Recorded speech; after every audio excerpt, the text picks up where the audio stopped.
All right. How everybody doing? And I'd like to say good evening. And I've been getting rid of this echo. So again, okay, we got rid of the echo. My name is Julius Cephas, and we have my co-host here is Shirley. And we have a nice guest here. I'm going to introduce him in a minute. But last week when we was on, I asked everybody to say a prayer for my brother Ronald Cephas. Ronald has lost the battle, but he's up in heaven. He passed away last week.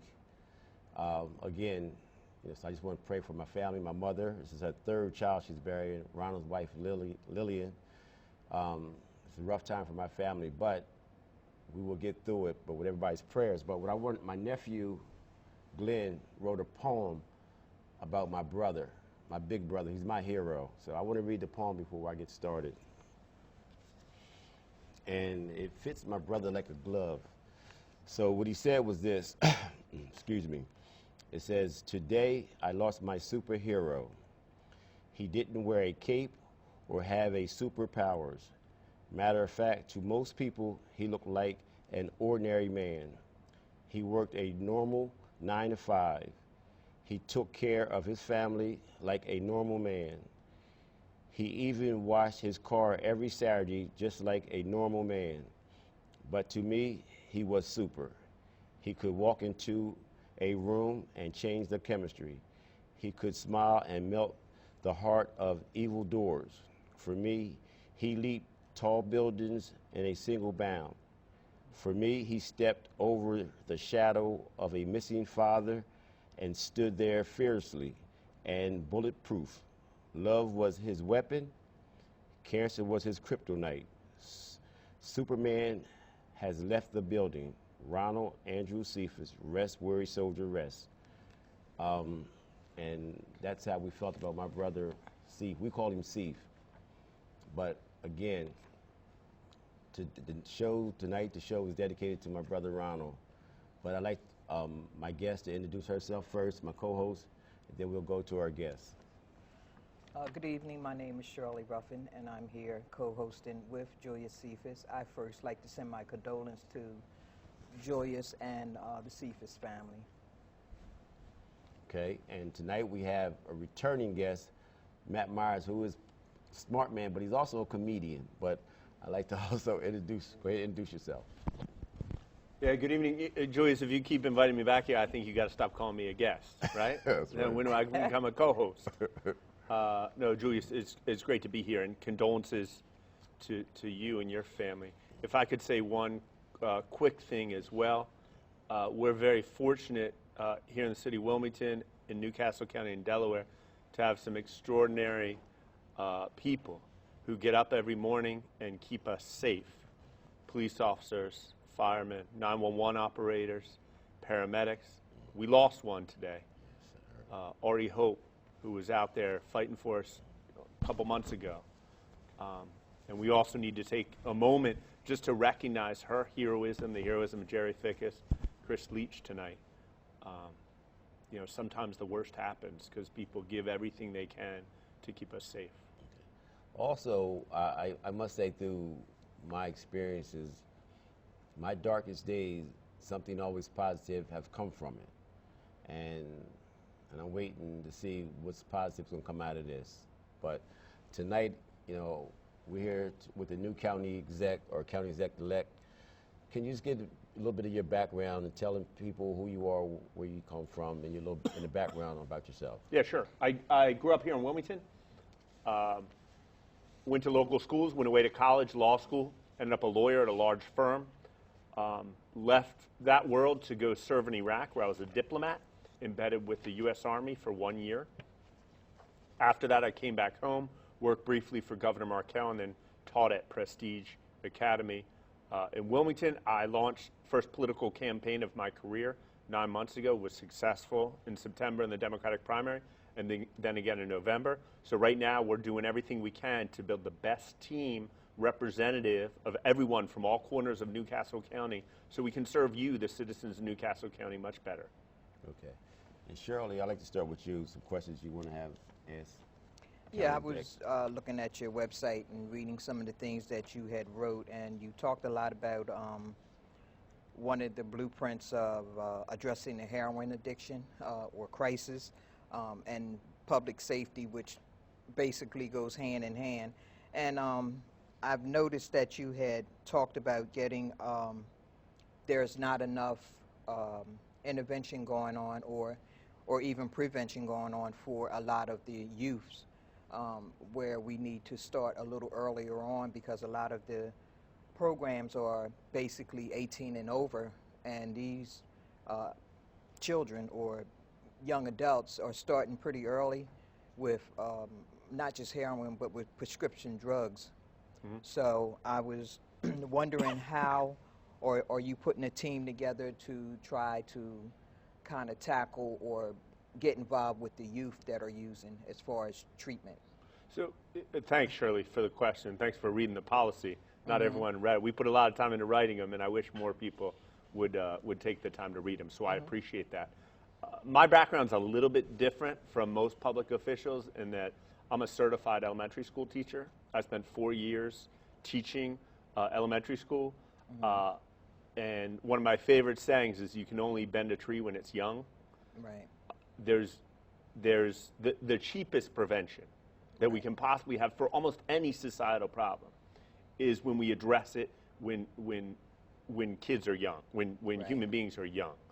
And so when I look at many of our most serious problems, whether it's young people taking out guns and shooting each other, whether it's people using drugs, whether it's heroin, opiates, prescription drug overuse, I first look at what education we're giving our kids, both in school and out of school, and even before school, early childhood.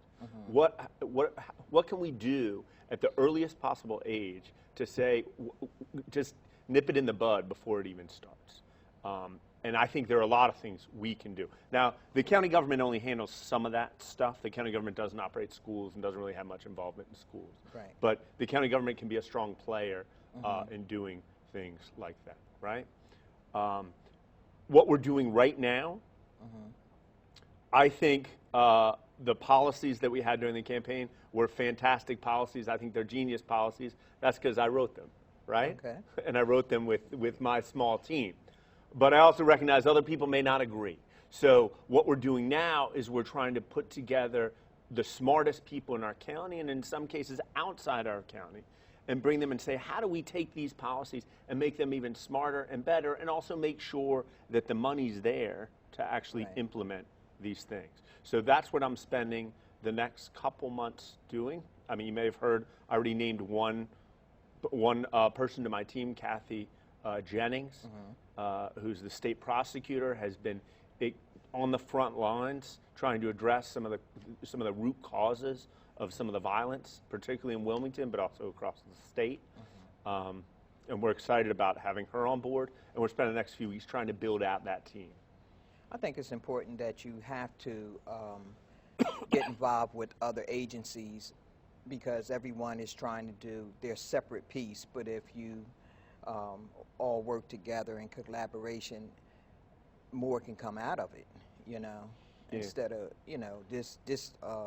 the county is doing this, the state is doing this, the city is doing this. Why don't we all work together and build? That's so true. Shirley, when I was in Iraq, I went through a 5-week training in the D.C. area and then deployed to Mosul, Iraq. When I first got there, my boss said to me, Matt, what did you learn during your training? And I said, well, I learned about Shia Arabs and Sunni Arabs and how they're fighting each other. He's like, no, what did you learn about the war? I'm like, well, what do you mean the war? He said, well, here in Iraq, we have the State Department, and we have the Army, and there are the Marines, and there's USAID and CIA, and they're all fighting each other. I'm like, they're all fighting? He's like, yeah, that's the war in Iraq. They're all fighting each other. And I thought he was joking. And I found in time that actually there was a lot of truth to that, that if you went to U.S. military bases in Iraq, a lot of what was going on was there were different agencies fighting each other. And then I got home here to Delaware. I have no tolerance for county government acting siloed and state government doing their. We have to work all together. Right. We have to work all together. When we don't, quite frankly, people lose their lives. Problems aren't addressed, and people lose their lives. And that's what we plan to do. I've spoken already to Governor Carney, to Mayor Przicki, to Councilwoman Hanifa Shabazz. Everybody's ready to get on the same get around the same table and solve these problems together. Because people don't realize this is a family disease. This is not a one-person disease. Right. When you have one addict in the family, it affects the whole family. That's right. What I would like to see, again, and you're right, as far as none of the agencies are talking to each other. That's part of what happened with 9/11. They knew the players, but none of the agencies a lot of people was following all the people, but they wasn't communicating. And I see, like I said again, I go to West Center City, we play ping pong. So a lot of the young guys, I try to help them get jobs at the Port of Wilmington. And this one kid, I feel like we failed. I had him coming in, getting involved, and took him to get a TWIC card. Because he was on probation, they wouldn't give it to him. A couple months later, he got shot. I've seen so many kids who get jobs at the port or anywhere else, they kind of get away from the street life because they got other incomes coming in.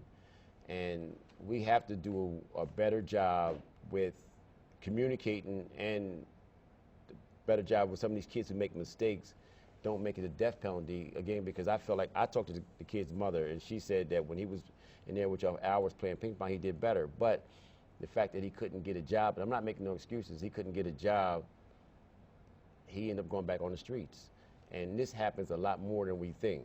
And I just hope that, and especially because you deal with kids in school, so you got a different perspective. Julius, when I still remember at Prestige, going from working in the governor's office to go teach at Prestige, I remember going to see Jack Perry. You may know was the principal of Prestige Academy. He was my boss.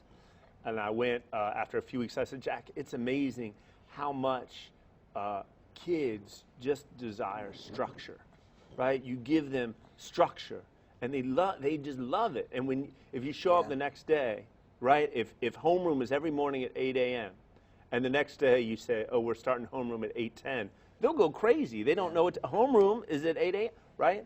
And I said, it's really amazing. And I'll never forget Dr. Perry Jack. He says to me, Matt, it's not just kids who are like that. We're actually all like that. Yeah. And I think a lot of the recidivism problem, a lot of guys getting in trouble again and again, when you look, how many of them coming out of a situation where they got in trouble, when they're given this second chance, how many of them are put into situations where there's real structure?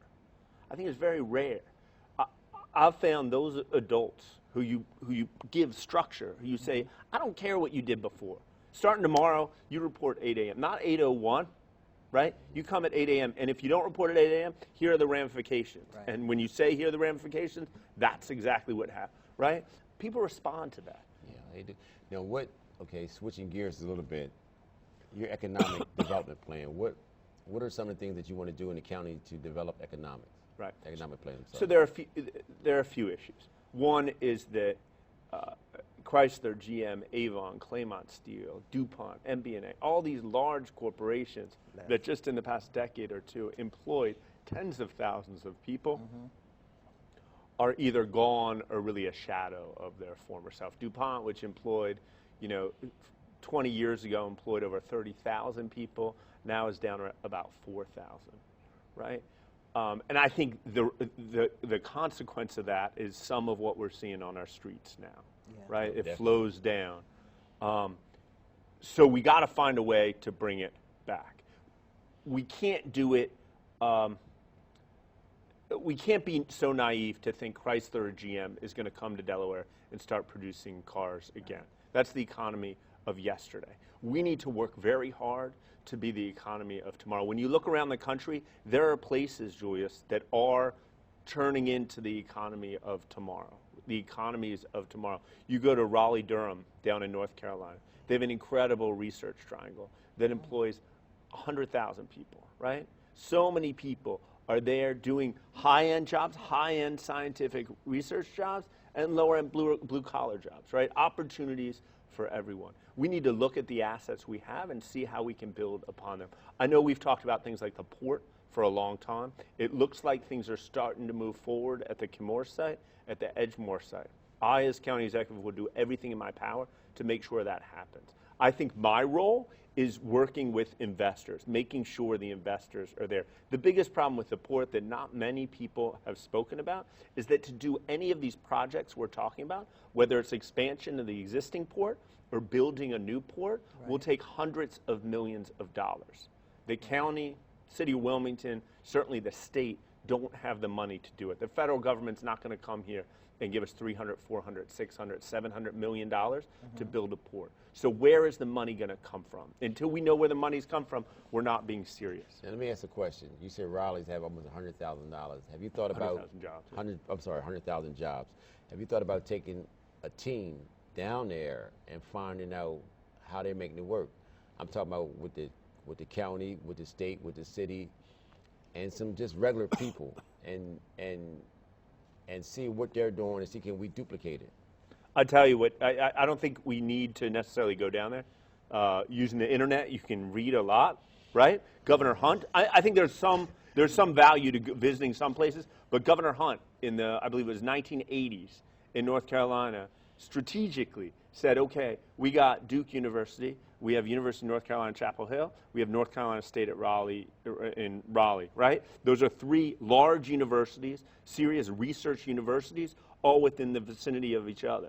But they're not creating jobs. So let's put something right in between them, and let's work with the scientists there and figure out how we can turn their technology into jobs. Now, UD is trying to do something like that at the Star campus, and they're having some success, right? And we need to look at other assets that we have and find out what investments do we make so that it becomes attractive both for outside employers to come here and create jobs, but also people who are here. How do we make sure the people who are here who have small businesses have opportunities to grow their small businesses here? Wait a minute. This is what I want you to say again. Small businesses, because a lot of times the big companies, they crush the small businesses. And they say in the board, they say publicly, well, we're going to support the small business, but then they crush them and they don't give them an opportunity. Or I just wish that more big businesses work with the small businesses. And I don't see that a lot.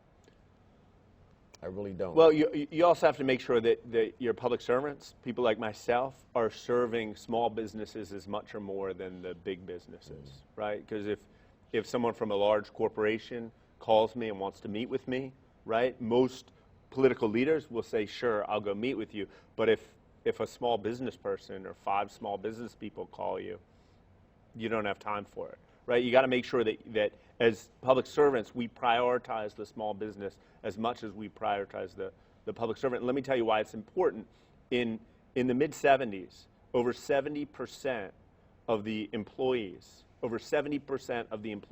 in the United States worked for large corporations employing over 100 employees, right? Today, that situation's reversed, where over 70% work for employers with under 100 employees, okay? Okay, what we're going to do, we're going to go to a commercial, and we're going to come back. We're going to have another guest. We're going to come back, and I got some jokes to tell about Matt, because we went out at the supermarket, and I told him that Donald Trump was going to win. He looked at me. We'll talk about that when we get back. So we can go to a commercial. Okay, we're back again, and we have some more guests, and I'll let Matt Meyers introduce his guests. Yeah, what happens in a campaign, Julius, is you stand up, you stick your neck out and say, I'm going to run for this thing. And then one of two things happen. Either nobody comes on board and you lose, or people say, okay, I'm behind you, and you start doing all right. And I was very lucky to have an incredible team. And it's important to me when I get invited to speak at opportunities like that I bring along some of the people who gave me the opportunity to sit in the seat. And these two people sitting next to me tonight are very special people. I met them last year, like 18 months ago, in the midst of a horrific family tragedy. And through that tragedy and just working through it, we became incredibly close, almost like family. Yes. And when I decided to run, I mean, my mom and my dad had my back a little bit, but I don't think they had my back as much as Kirk and Sharita Sewell had my back throughout this whole campaign. And campaigns, things go up, things go down, things get good, things get bad, and they were always there. So I just wanted to bring them here tonight. If I was going to talk, they also should have an opportunity to talk, because they're as much of Matt Meyer for county executive as Matt Meyer is. So. Introduce them and all right, so here's Sharita Sewell. She's a star, longtime employee at Christianity Care. Okay. And Kirk Sewell has done a number of really interesting things. He's a pastor now, or he's working to be a pastor. Amen. Amen. And he's done tremendous work at Ferris School for Boys. All right. And has a tremendous. There are certain people. There are a lot of people out there talking about public safety and what we can do to get kids to stop shooting kids. But what I found teaching is that there aren't that many people who can actually talk to these kids, who can actually take a kid, hard-headed kid, who nobody can connect with, right? Who's there, who's thinking about picking up that gun and taking a shot. I couldn't do it. I don't know what to say to a kid like that. But Kirk is one of these guys who knows how to intercept, who knows how to get in there and stop it. Yeah, so it's really needed. My man, appreciate it. Hi, my name is Sharita, and my sole purpose here is to, I feel like I need to represent my sister who lost her son due to gun violence last year, February 2015, and also representing all the other mothers and families that lost children due to gun violence. So this is why I'm here, and also to support our friend Matt. Okay. My name's Kirk Sewell. This is my lovely wife. I'm also here to support Matt Meyers. Excuse me, family affair, but go ahead. Yeah, he's like family to us. He's been there when the incident happened with my nephew, supported my sister-in-law and my wife as they was going through. Also, he believes in your dreams. I shared some stuff with him about things I wanted to do as far as the youth is concerned.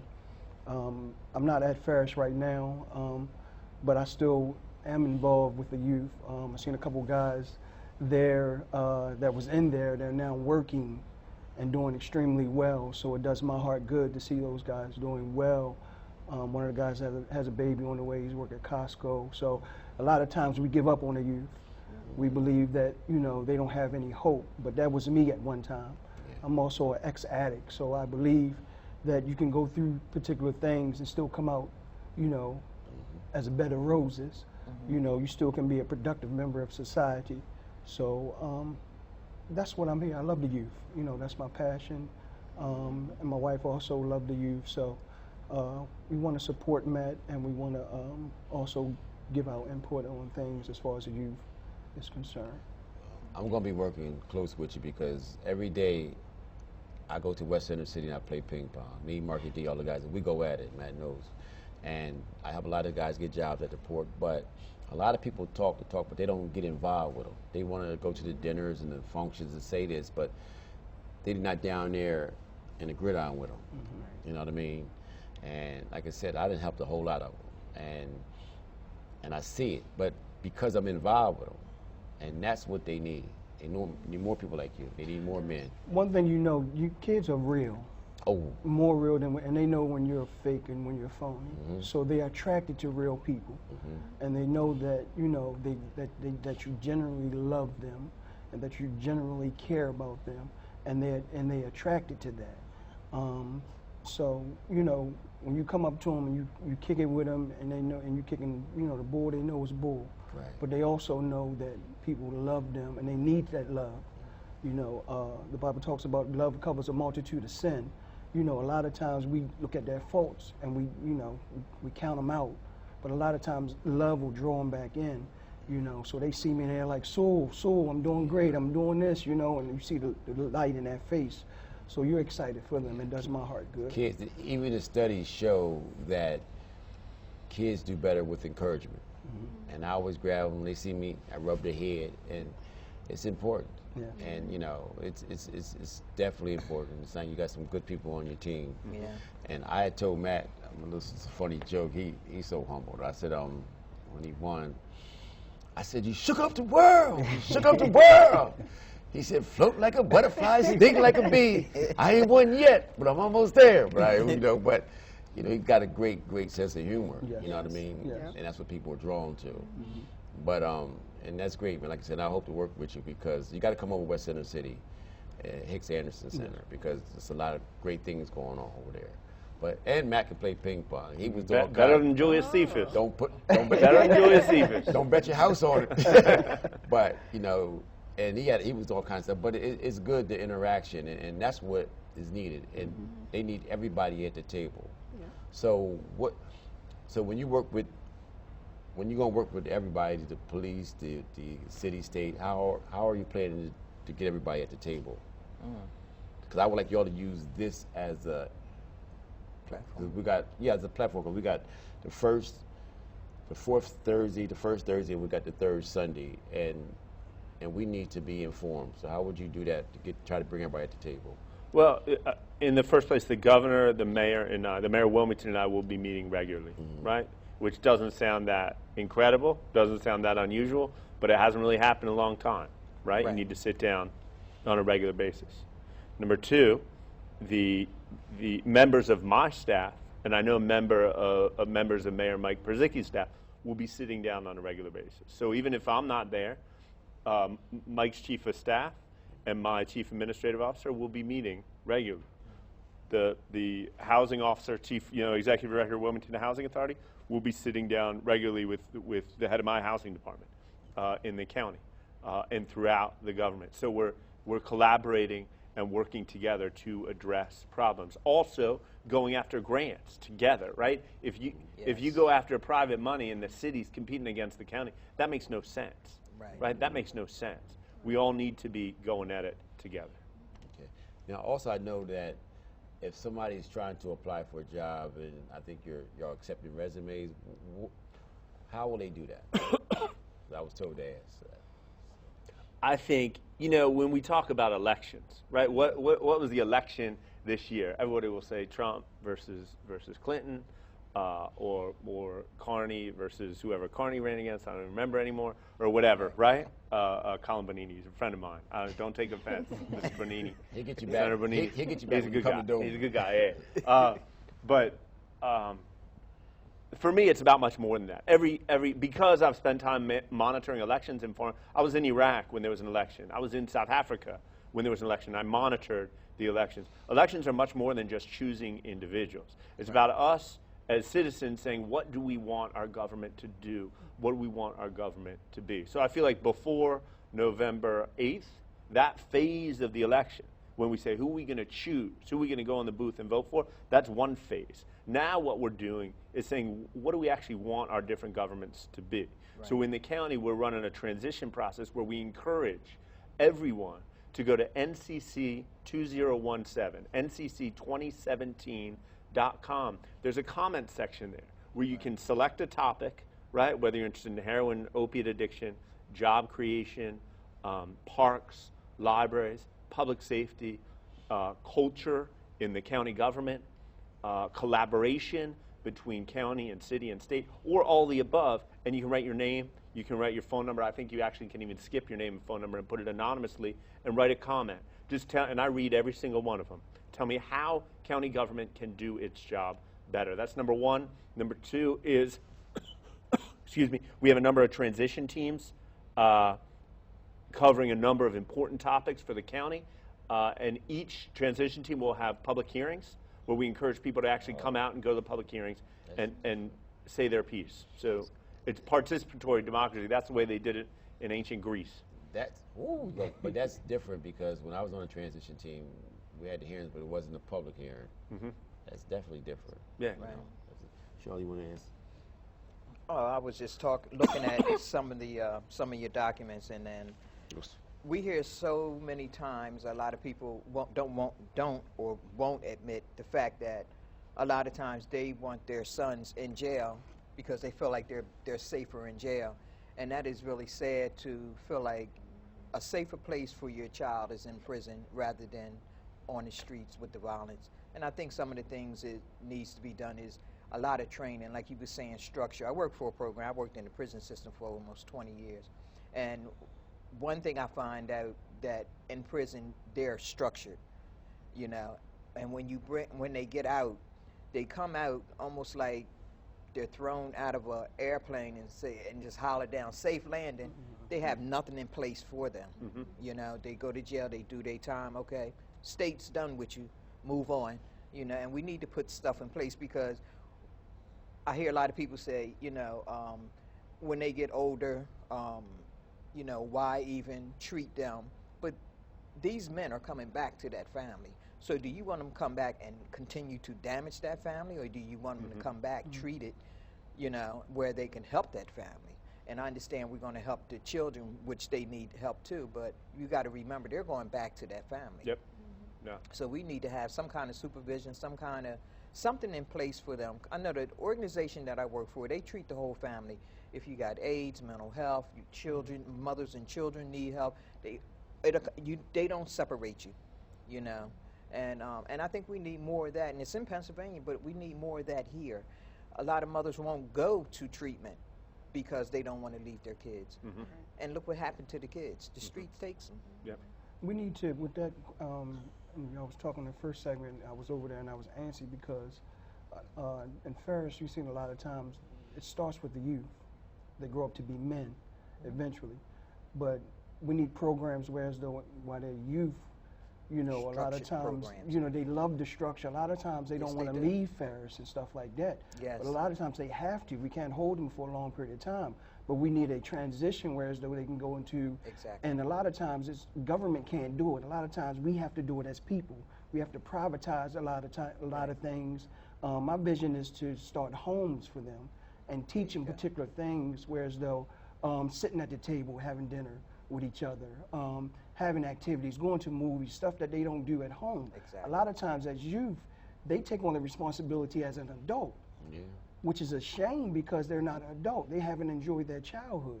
So we have to let the kids enjoy their childhood so they can grow up and be productive members of society. That's where we fall a lot of times. We don't treat the youth. You know, so youth grow up to be men. So that's why they go to jail as men. But if we start as youth, if we treat the problem as youth, then we don't have a problem as men or women going into particular facilities. You're either going to pay on the front end or the back. Right. So and we got to cheaper start it pay on the wise front. early. If we start it wise early, we don't have to worry about you know, the pipeline into prison. We don't have to worry about that stuff because it takes a village. A lot of times we minimize that, but it's a big statement. And Matt, you had said something, I watched the last show we was on, and you said something that was very powerful, that when a kid makes a mistake and gets a record, but once he gets his life together and changed, we should be there to help him get straight. And that is so strong. And again, and I've been saying this to everybody, we need the trade, because the trade, again, will not only if you don't get hired, you can go out there and work for yourself. And a lot of kids, once they learn a trade, they do much better in society. 'Cause believe it or not, 98% of them want to work, but they don't have the skill set. Everybody's not going to college. And at one time, there was a time where when you had you in school, you took a test for either college or the trade. And they changed that. Now everything is strictly college, the trade is out. And I just want to see, again, I know you can't, the county can't do all this, but you have the platform to work with others to help it get done. Look, personally, just in my life, one of the most satisfying things in my entire life is just being able to work hard and take home a good paycheck. And I find that almost every human being thrives on that. And a lot of the guys getting in trouble, and I say guys because it is mostly guys, a lot of the guys getting in trouble, when you get right down to it, and the ones that I've spoken to, it's often because they really don't have that opportunity, same opportunity I had, just to work really hard and make a good paycheck. Let me ask you another question. The first 100 days, what would you like to do if, you know, your wish list, what would you like to do for the first 100 days once you take office? All right. No. The first 50 I days. have it all. The first 50. Are you going to shorten it? You're going to shorten it? You're supposed to double it. Give me more. Give me 200. Okay. No, I think that we're really looking hard at the culture of county government now. We have over 1,000 employees in county government. And I'm going to be the leader of that government, and we want to make sure the culture within that governing institution is right. It should be a culture of customer service. The Right. customers are the citizens of our county. So I'm when sorry, go ahead. I don't know, I was at church. No. So when someone calls the county government, interacts with the county government, anything, land use, parks, libraries, police, whatever it is, we understand first and foremost the customers we're serving, just like when Amazon delivers your package or whatever, and you're the customer is the citizen in Newcastle County. So we're going to work hard at introducing that culture, and it starts at the top. It starts in my office, understanding that we set an example for those 1,000 employees.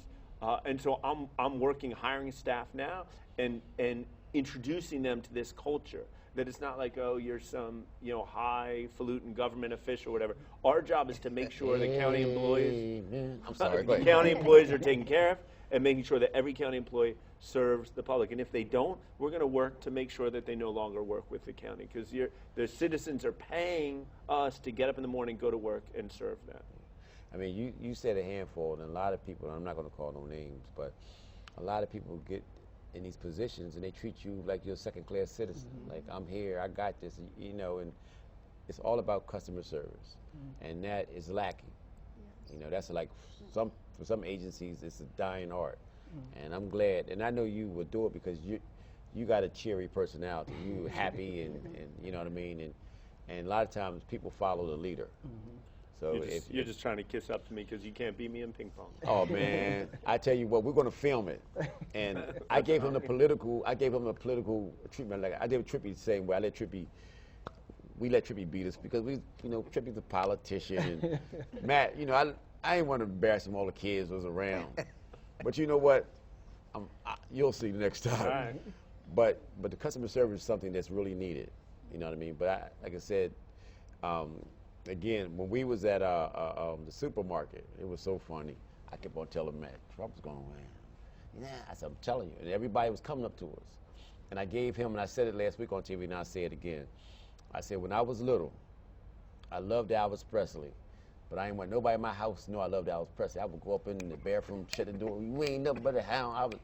But I told my family I loved Elvis Presley. And I had a lot of blacks coming to me and telling me that they was going to vote for him, but they didn't want nobody to know. And me and Matt, we had this conversation. No, you didn't just say Trump would win. You also said that African Americans would come out and vote for Trump in a way that nobody expected. And I think both those things happened. I know, I'm telling you, but maybe you should go into that business. You can make a lot more I thought money. I was always in the business, but I was not getting paid for it.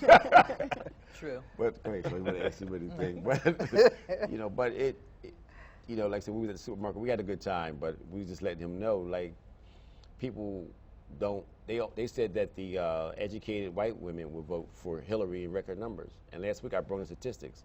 That was totally opposite. That was a total. I had every group we had to break down. And a lot of times you got to be careful what the media is telling you, because the media is owned by corporate America. So a lot of times the message you see is the message they want you to see. You know what I mean? But again, it's about the county exec. So what are some of the things else that you want to do and try to, that you see that you want to get a hold on? What's your pet peeve? My pet. Well, listen, the reason I got into there are two big reasons I got into this, right? Teaching at Prestige. Two big things I saw that I felt like particularly our local political leaders weren't addressing, like, the emergency that it is. And the first is public safety. It's crazy that in 2016, there are so many families in so many neighborhoods in Newcastle County, not just the city of Wilmington, but in Newcastle County, even over there in Bear, Delaware, right, who can't go outside, can't play outside safely during the daytime. Yeah. That's crazy. That's absolutely crazy. We now send rockets to the sky, and we land the rockets, right? How can we possibly have technology? Think of all the technology. We used to be cavemen, right? How do we possibly have all that technology to send a rocket up to the sky, do what it ever needs to do for a couple weeks, and come back down and land so we can use it again? And you're telling me we do that, but we don't have the technology or the ability to stop kids from going out and shooting each other. That's crazy. Hey, Matt, tell them I ran into Matt at the light. It was at the light on 13. Route 13. On Route 13. Tell them 40. On Route 13 and 40. And I said, Matt, I told him, and I'm in Bear now. You yelled at me. I yelled at him, look, talk about. And I didn't know who you were. That's right. I said, talk about the shootings in Bear, because the city was pushing it out, And there's a lot of shooting starting to happen in Barry. And I told him, I said, talk about that because you can see the crime wave going out the Barry North. And then what did I said, hey, give me your number. What's your name? And you sped I off. sped off. I gave you enough information. I didn't want to give you too much. I gave you enough information for you to have to take it, and it worked. You're here. Yeah, it did. Yeah, it did. And you're here right now. Yeah. Thank you, Julius. And a lot of times with that, we don't think the drug epidemic is out in Bear and stuff like that. It's tremendous in Dover. It's tremendous in. They got the money. Right. It's major out there. So we take it like we think a lot of stuff happening in Wilmington, but a lot of times it trickles or it starts out there. You know. I've never seen anything like heroin and like opiate addiction. Yeah. Where when we spent 7 months, me and my team, in fact, Kirk and Shrita did a lot of the work, going knocking on doors, all corners of the county, at least twice a week. We were out there 6-7 hours every day. At least twice a week, we'd run into a family or an individual or something facing opiate addiction, heroin. And you could be out in Greenville, super rich, huge houses, and you talk to a family deeply. You'd have mothers come to the door, start crying when you just say what, and then you go to Newcastle, rougher parts of Wilmington, and find the same problem. Today, I was at the center playing ping pong, and a young lady, her sister, I think in the 20s, just passed away from opium use. But this is her second sister. And I got to thinking about it. I'm like, but when we was coming up, we experimented with, not me because I was an athlete, but marijuana, different things that wasn't as devastating as the kids. So now when they try some experimental stages, it could be a death sentence. And that's the difference in my generation. And Yeah, but they also need somewhere to go to get help. Yeah. A lot of people don't know where to go. You have parents crying about, I don't want my son here because he's an addict, he's doing this, that, and the other. But I don't want to just throw him in the streets. They don't know where to take him. Growing up, we didn't know anything about treatment. Treatment wasn't in the hood. It wasn't in Delaware. It wasn't. I mean, I'm originally from Baltimore, so it was a normal culture to get high. It was a normal thing. It was a normal, and we accepted it. You know, so I didn't hear nothing about treatment until I came to Delaware. You know, so a lot of times you have to have insurance in order to go to treatment. And a lot of times as black families, we don't have the insurance to cover for the treatment. So you get it in jail. But you know what's crazy? When I was working for the city, it was mandatory that you would get 30 days to save your job to go to rehab. You had to go for 30 days. You can't even get a week in rehab now with insurance. Right. With good insurance. Right. Yeah, I'm 'cause at I ran the EAP program for the city of Wilmington. Yeah. Right. So you can see with the times. I'm telling people with good insurance, they're lucky if they can get a week. Now they're outpatient you all day. Yeah. And you don't need outpatient for Right. that. But I mean, these are the things that I would like, county exec to come and bring the governor, and I know John very well, and a bunch of them, and talk about how can we change that trend. Work together and change. Yeah, and everybody bring their monies because this affects everybody, Yes. race, education, background, the whole 9 yards. We have 5 minutes left.